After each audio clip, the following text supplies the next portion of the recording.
नमस्कार साथियों, bike coffee channel पर फिर से आप लोगों को और एक नए वीडियो में स्वागत है। आशा करते हैं कि आप लोग अपने जीवन में खुश होंगे, मस्त होंगे और मजे में भी होंगे। हमने आज फिर बॉलीवुड की बैकग्राउंड से जुड़ी हुई और एक रियल किस्से से आप लोगों को रूबरू करवाने वाले हैं। बॉलीवुड की बैकग्राउंड में अनगिनत किस्से कहानियाँ छुपी हुई होती है जो कि आम जन तक नहीं पहुँच पाते हैं।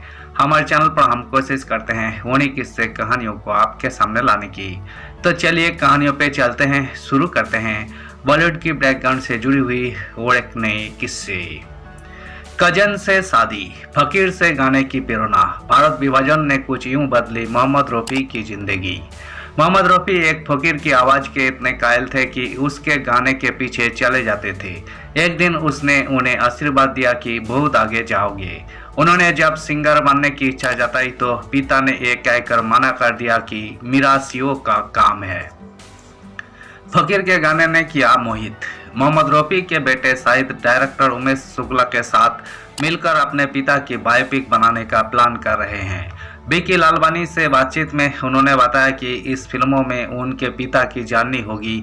शाहिद बोले, मैं दिखाना चाहता हूं कि 8 और 9 साल की उम्र से उन्होंने कैसे गाना शुरू किया, कैसे वही लाड़ की गलियों में गाकर निकलने वाले फकीर से इंस्पायर हुए जो कि एक तरह बजाता था। मेरे पिता चुपचाप उसकी आवाज़ के पीछे चले जाते थे। एक बार फकीर ने पूछा कि वही उसका पीछा क्यों कर रहे हैं।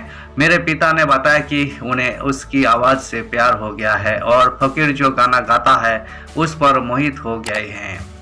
फकीर ने उन्हें आशीर्वाद दिया और कहा कि बहुत आगे जाएंगे। मोहम्मद रफ़ी का बचपन लाहौर में बीता और सिंगर बनने की चाह में वही मुंबई आ गए। भारत का विभाजन हुआ तो उन्हें पहली पत्नी से अलग होना पड़ा, लेकिन वही अपने बेटे को साथ ले आए। उनके बेटे शाहिद ने एक पॉडकास्ट में बताया कि उन्हें काफ़ी समय तक नहीं पता था कि उनके बड़े भाई की मां कोई और है।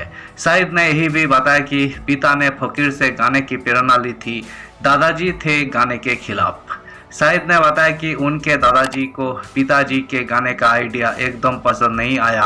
वही बोलते, मिरासियों का काम नहीं है हमारा, ये गलत काम है, ये हम नहीं करते। शाहिद बताते हैं उनकी दादी सपोर्टिव थी, वही बोलती तू फिक्र मत कर, मैं संभाल लूंगी, लेकिन दादाजी इसके खिलाफ थे। एक पंजाबी फिल्मों में उनकी आवाज़ सुनने के बाद वही शांत हो गए और बोले, संगीत की जीत हुई है।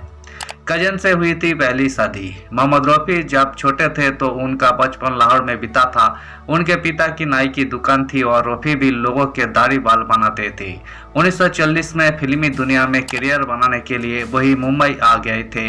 1945 में भारत विभाजन हुआ तो वही इंडिया में रहना चाहते थे और उनकी पत्नी बसीरा लाहौर में। इस वजह से दोनों अलग हो गए। शाहिद ने बताया, वही डैड की रिश्तेदार थी, वही उनकी कजिन थी। वही भारत नहीं आना चाहती थी। डैड ने उनसे कहा कि भारत आकर उनके साथ रहे, लेकिन उन्होंने मना कर दिया। तो डैड ने कहा, ठीक है, फिर मेरा बेटा मुझे दे दो। शाहिद ने बताया कि उन्हें काफ़ी बार तक नहीं पता था कि उनके बड़े भाई की माँ कोई और है। शाहिद बोले, मेरी माँ उन्हें ज़्यादा प्यार करती थी, वही हम 7 भाइयों में से ही थे। धन्यवाद साथियों, इस वीडियो में हमने बॉलीवुड के मशहूर सिंगर मोहम्मद रफ़ी से जुड़ी हुई, उनकी गायकी करियर से जुड़ी हुई किस्से को आपके सामने रखने की कोशिश की है। उम्मीद है दोस्तों वीडियो आपको जरूर पसंद आई होगी।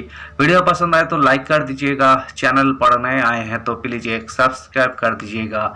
मिलते हैं नेक्स्ट वीडियो में। धन्यवाद।